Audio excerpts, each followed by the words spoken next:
Hello students, welcome to SILICA Video Solutions. In this video, we'll be looking at question number 25 from the UCEED 2023 paper. This is a multiple selection type question, which means that out of the four options, either 1, 2, 3 or all four options are going to be the correct answer. Let's read the question. A tourist is shooting photographs of an ancient building from four locations A, B, C and D marked by X. Quickly look at the question image, look at the floor plan, okay? There are four different plot points, A, B, C, and D, and each of them have their respective axes plotted. Okay. The tourist is using only one camera without changing its magnification. Identify the locations in the floor plan which will result in the given photograph.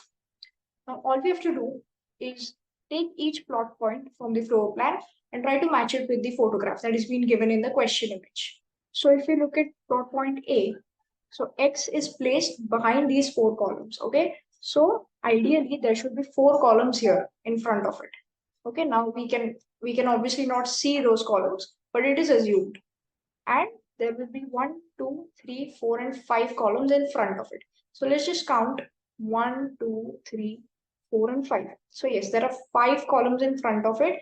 And looking at the image, we can safely assume that there could be 4 columns in on the sides as well, right? So A could be an answer. So let's tick mark A for now.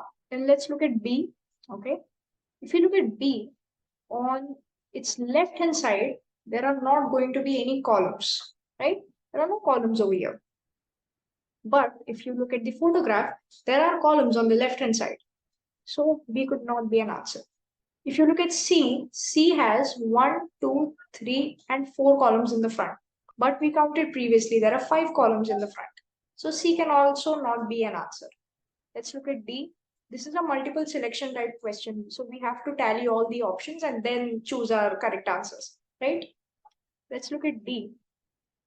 So D has 1, 2, 3, 4, and 5 columns in the front. And it also has columns on the side. So these front columns on the side. So that is why A and D both answers are verified and they are the answers. So I hope it was clear and I hope that you'll be able to solve these kind of questions in a better way now. We'll be back with many more such video solutions. So stay tuned. Thank you.